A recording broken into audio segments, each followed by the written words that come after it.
Hi, everyone. Welcome to the Stage Door Show. I'm Dave Hondel. Tonight, I have a multi-talented actor, comedian, producer, and writer who you've seen as Gene Smith on the Emmy-nominated and Golden Globe award-winning miniseries Elvis.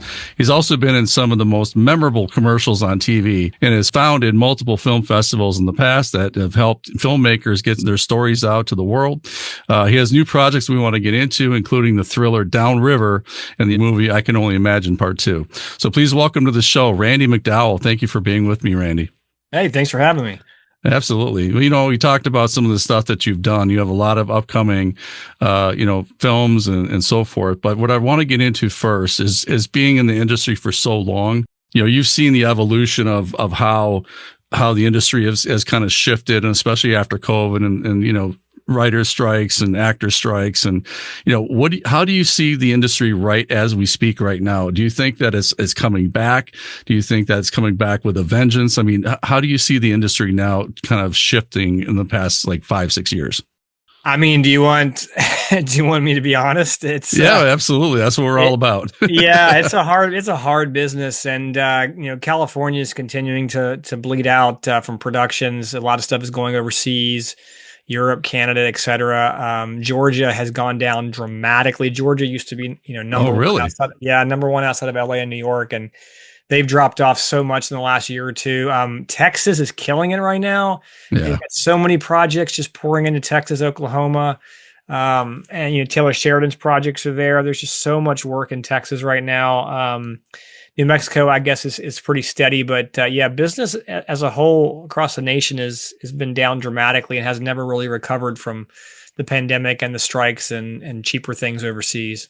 With a lot of the film rebates and, because I grew up in Minnesota and, at the time in the 80s, 90s, early 2000s, a lot of productions were there because of the rebates. And then when they got rid of the rebates, everything kind of moved to, either Wilmington, North Carolina, or went down to, New Orleans and, elsewhere, or Canada. Like you said, I think British Columbia was big. So I think that, a lot of things have shifted since then as well, but it's always evolving. And, for you being in the industry, how do you navigate that as an actor, producer, and a writer? Because you have to kind of evolve with it, right? Where you go where the work is, and like you said, LA has kind of gone down. You just mentioned Atlanta going down. So what's the next big thing, do you think? Where's the next big Hollywood, I guess coming up? I don't know. It's such a weird dynamic right now. Obviously, Texas, like I said, is killing it right now. Stuff is just flooding into Texas. Yeah. Yeah. But I'll be honest with you. The COVID situation moved a lot of stuff to self-tapes for actors, and even producers and directors don't really need to be in town anymore. And a lot of people have moved out of California. A lot of my friends, people are moving back to their home states or to places they would rather live. And so there is a much more of a kind of a freedom as a filmmaker to kind of be anywhere. And so I think that a lot of people in LA have kind of left. We go back, I still have my business there. And so we go back, quite a bit, and it's still the hub, but I don't think you have to be in LA to make film and to be successful, especially as an actor. You can self-tape anywhere, theatrically speaking. Commercially, you have to stay in LA if you want to be a commercial actor in LA, but theatrically you can live anywhere. Speaking of, commercials too, one of the things that I've always tried to tell younger actors and people that are in, college that are just coming up. And, one of the things I think people kind of dismiss, being in commercials, right? And, they want to be in movies or TV but, some of the most well-paid actors and some of the most, working actors they do commercials, and you can put, food on the table. Basically, you can make kind of a good living if it's a national commercial. So talk about that a little bit to our younger actors out there. Do you think that that's something that's, a viable, thing to be an actor in commercials and make that, money, and then, still audition for movies and TV? But do you think being a commercial actor is a good idea? Honestly, commercial acting is easier because theatrically they want credits and they want names, they want recognizable faces. Commercial, the commercial world is way more even and equitable in that anybody's got a shot. If you look good and the beats and the tones of the commercial, anybody can book a commercial compared to theatrical, which is way harder. It's way easier to get a commercial agent than a theatrical agent. Financially speaking, it's not like it used to be 25 years ago. One or two commercials, national commercials, you were set, Yeah. for a while. Now the pay scale's gone down 90%. So Really? I've got friends that do non-union. About 80% of the commercials, maybe even more than that now, are non-union. Uh, Wow. so if you're doing non-union commercials, I got a buddy, he can book 12 commercials in a year, which is unheard of, and he's just barely surviving in LA because there's just not the amount of money that a union job would pay. But then there's hardly any union jobs out there. So you're going up against a lot more competition for commercials that are union than you are non-union. But FedEx Moon Office, that was one of the, I mean, I think it still is like the most popular Super Bowl commercial ever made that you were in. I mean, that's amazing in itself. And then, Carfax, the hidden identity commercial, IHOP. I mean, you've been some of the most, and Toyota. I mean, some of the most popular commercials, made recently and even in the past. So, again, I think getting that success in commercials also, does that get you noticed, by directors and producers that are looking for maybe a character in a movie? I think that is, man, how do I phrase this? I think you really have to be in some big stuff consistently where you're like you're a spokesperson kind of thing to really stand out. I think there's so much commercials out there. There's so much content and advertising that you kind of get lost in the noise. And so unless you have a really unique look or a really memorable commercial, I mean, I've done a lot of commercials, but I wouldn't say they really transferred into theatrical work. Now, if I had landed like a spokesperson role for a major brand and it was running, around the clock, year after year, then obviously that would get you some facial recognition. But there are actors, I know actors that have transferred from commercials to theatricals based on their success commercially, but it's few and far between. It's very, very hard to make that jump. Yeah. Yeah. I want to get into some of the new projects that you have, like, Downriver. I know that you were one of the writers of this, movie and also producer, and also starred in it. So talk about Downriver, because I know as a thriller, and when I was watching this, it kind of brought me back to, growing up in Minnesota, because I lived kind of in a rural area. And, one of the things that I've always, kind of, thought of is, how the, law enforcement in these rural areas, just the danger that they go through, because everybody has guns, right? I mean, and so when I watched it, it kind of brought me back to that. But your character, you're investigating, crime in a coal mining town in West Virginia. So tell our listeners really what the movie's about and about your character, because I mean, it really is. The trailer was amazing. Yeah, I appreciate it. Yeah, we got a lot of good feedback and compliments on the trailer. The movie is a little different than the trailer. It's very slow. It's a slow burn. It does pick up about halfway through, but I mean, the synopsis is it's about small town sheriff's department in southern West Virginia that's investigating a possible crime in an abandoned farmhouse, and the sheriff is going through some of his own personal trauma and struggles. He's kind of losing his grip with reality, and the deputy's trying to, keep him above water and keep the town, in place. And it's kind of just a dark psychological thriller, but in a very slow burn sort of way, if that makes sense. Yeah. Yeah. I think, and I want to ask you about that because, in the society that we're in right now with everything is, on TikTok, everything's like a short attention span, I guess. Yeah. And so going into theaters, and I mean, I'm a huge, I guess theater guy. I love going to movies. I love sitting there for 2 hours, just, getting into the story and kind of, and getting engrossed in something, so do you find that as challenging as a filmmaker, writer, producer to try to hook people in quicker now because of the society that we live in? Everybody's on their phones and they want instant, I guess, entertainment. Have you thought about that? Is that something as a writer that you think about trying to hook people in quicker? Well, yes and no.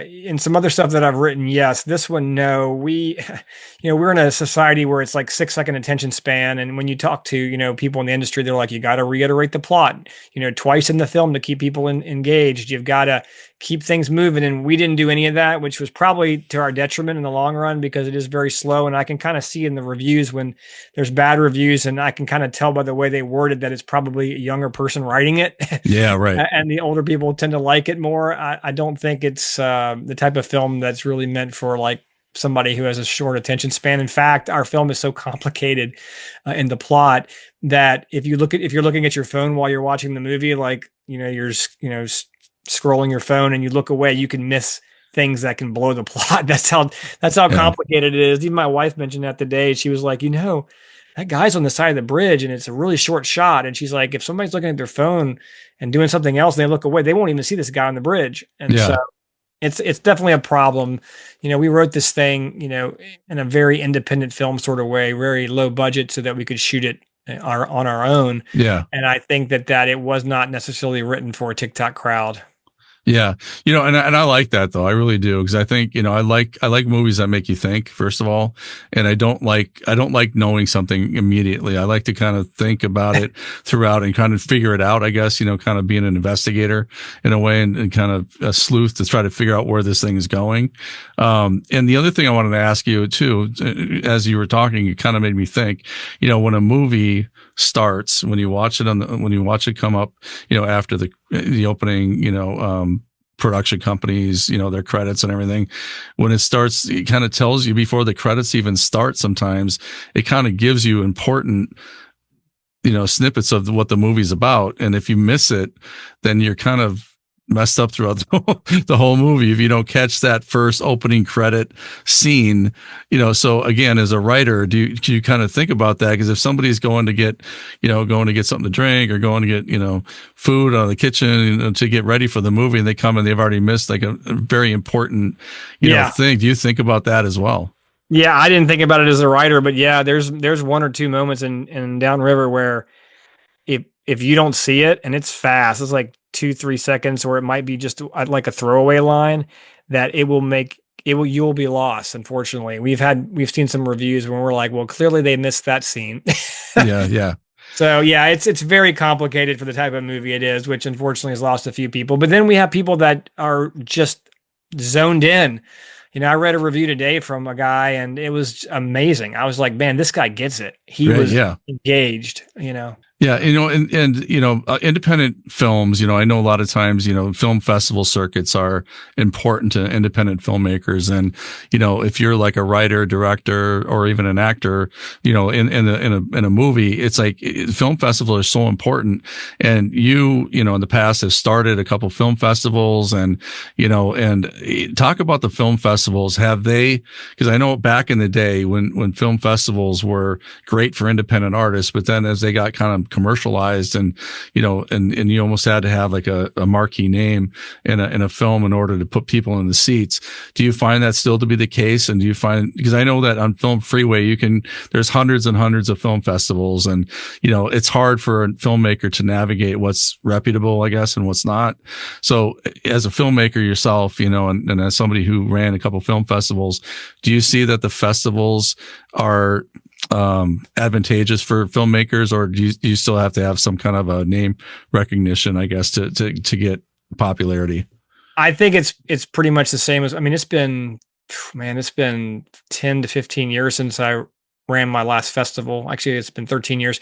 I don't think it's changed terribly much. The top, 20 or 30 festivals are obviously looking for names, and they're looking for marquee, things to promote. And if you're an independent filmmaker with no names in your film, I highly recommend doing research on each festival and not wasting money on submitting, because money is tight for independent film. And if you've set aside a few $1,000s to do film festival submissions, you need to make sure that you know what festival you're submitting to and what their track record is for films of your caliber, because otherwise you're just burning money.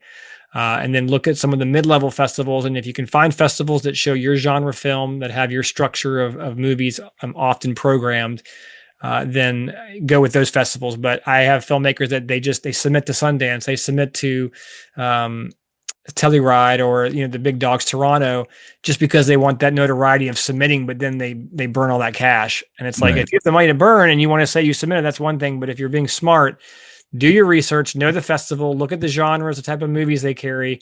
A lot of them won't even look at your film seriously unless you have any actors that are names in it. But for short films, and this is a big one, if you've made a short film and it's long, you're Yeah. greatly decreasing your chances of making it into a film festival. So when I did the film festivals, films that were like 12 minutes or less, 10, even 10 or less is better.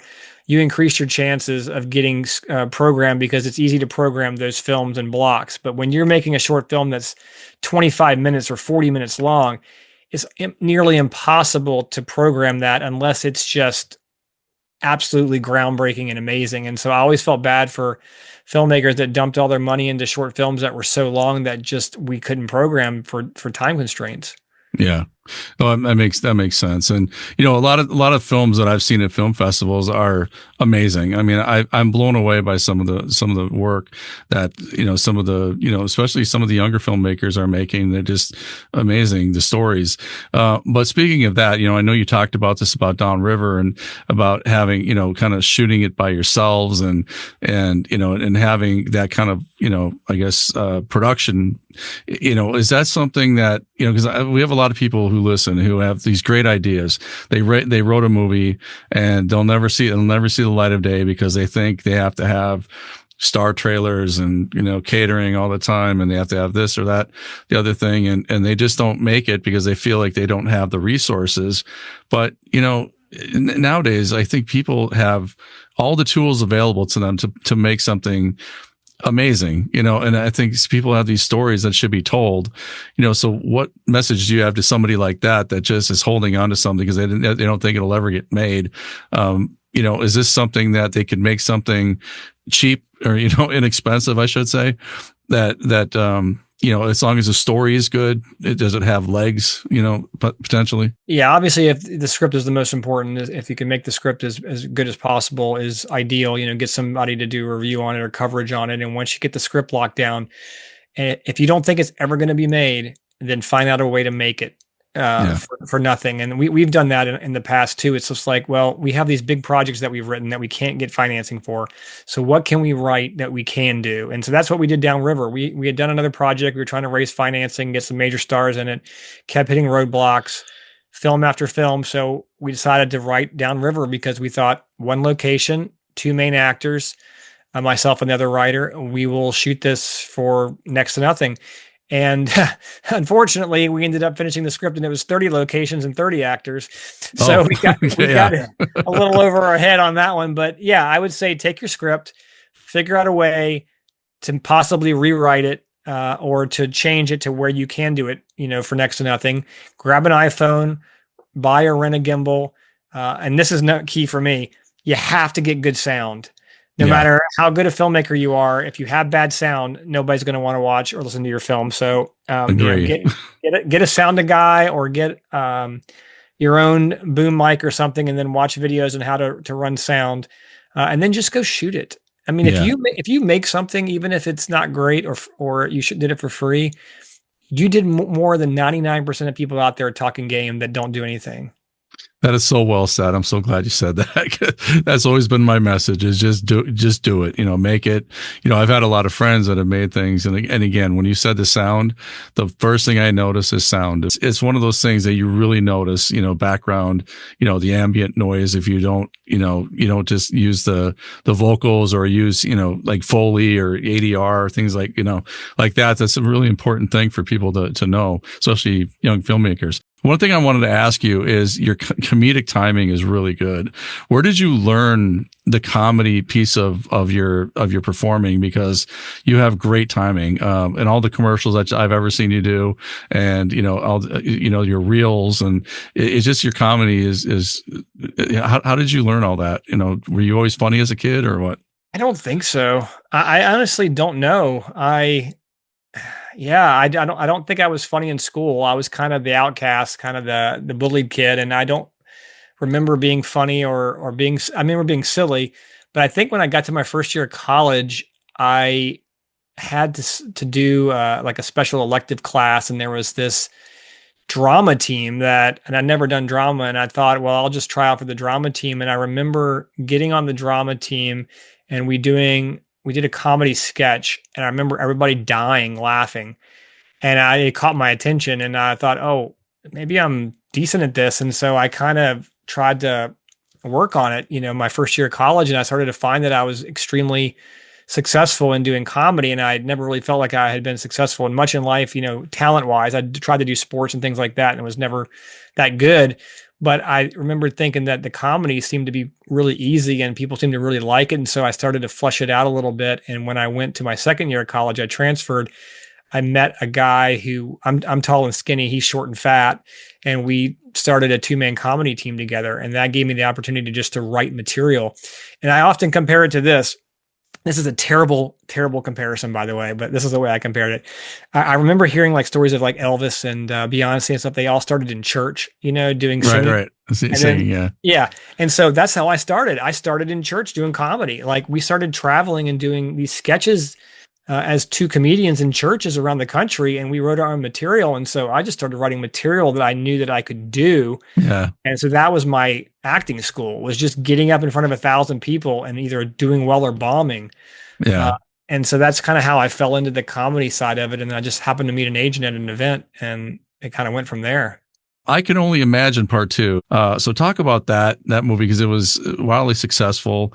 The first one now. So talk about that, project, because I think, a lot of our listeners would love to check that one out. Yeah, I Can Only Imagine 2 is a sequel to the massive hit I Can Only Imagine, which came out in 2018. It ended up doing so well in 2018. It was ranked as the 3rd highest grossing biopic of all time, under Straight Outta Compton and Walk the Line. We got knocked out of that place the next year by Bohemian Rhapsody, so it's in 4th place. But it was so huge, and it was based on the life of Bart Millard and the band Mercy Me, Grammy-nominated Christian band. I Can Only Imagine and is the #1 Christian single of all time, highest grossing single. And so the sequel is a continuation of that story, and that came out in theaters on February the 20th. It's nationwide, so you can pretty much see it anywhere. But it's a continuation of the story of Bart and his family and a new member called Tim Timmons that joins the band, and his life story. And that's played by Milo, who's amazing. He's just, he kills it in the movie. So. Well, we're excited to everybody go check that out for sure. The only thing, we have I talked about this already, but a lot of people that listen that are younger actors and singers and so forth, and people getting into the industry. What kind of advice? I mean, what main piece of advice from all your years in this business? Obviously you've been through all the evolution since you've been in the business. So what kind of advice would you have for somebody just getting started that has aspirations for being on TV or in the movies, but there's a reality to it as well. So what kind of advice would you have for somebody like that? I get asked that question all the time, and I feel like I'm such a negative Nelly. I'm always telling people, run away, do something productive, save lives, doctor, lawyer. That's always my answer, because it's such a hard, brutal business. Sure. So, if you're doing it, as a secondary kind of thing, I always tell actors, first of all, most important thing is headshots. You have to get professional headshots. Yeah. If you get headshots, you will rise above most people out there. Second thing is get into acting classes. If you've never had any experience. Third thing is self-submit on Actors Access to student films, non-union projects, whatever you can get your feet wet in. Shoot your own stuff. It's better than film school. Just dive in. And this is what I tell people, and this is what I noticed when I was coming up. One of the reasons I decided to try acting was I would watch TV and movies, and I would see people that were terrible actors. And I would go, wow, why are they so successful? Or why are they doing this when they're so bad? And I thought, well, I can be that bad. So I realized pretty quickly that the reason they were successful is consistency and longevity and just perseverance. And so I can't tell you how many people that I've had in my circles over the years that I continually use in my projects because they're available. Yeah. And they're reliable. And how many actors that, complain about not working, and then they call me for projects. And I'm like, okay, well, you can be a part of this project. Well, but then they have all these, issues or these rules. And I'm like, well, I'm not going to keep using you if you're not available and not consistent. And so if you're if you persevere, if you're consistent, if you're reliable, I promise you, you will rise above 95% of the other people that are struggling out there. It's a very small pool of people that are willing to work hard and be available. And that, I think, is the biggest thing. And then just realize that only 2% of Hollywood makes a living. And Yeah. so, if you're going to do this, make sure you have financial stability in some other way. Get a job that gives you flexibility in the business. Get a job that you self-employed is obviously ideal. But just know that even if you're successful in Hollywood, you're not necessarily going to make a living.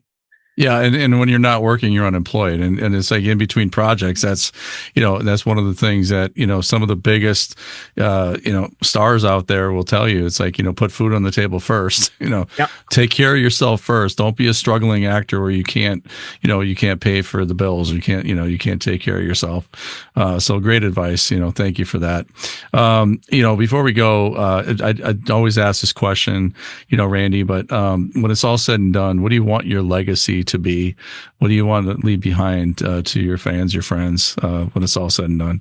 Well, this answer is going to be a little kind of specific because I am a Christian. I've given my life completely to Christ, and so my perspective is a little different than maybe other people. But I think as long as I can look back and realize that I glorified God with my work, and that my work had a redeeming purpose, and that my ultimate goal was to proclaim the name of Christ, and that He is able to save. He is able to give you eternal security in life and salvation. Like that, I would want people to look back and go, he really loved Jesus. He really loved God and gave his life to serve the Lord. And I think that would be my ultimate, goal, because if I keep my mind focused on the things on earth, those things pass away. Those things are temporal. But if I keep my mind kingdom centered and heaven oriented, those things are eternal. And so I would hope that people would see Christ glorified in my life. That'd be my ultimate goal.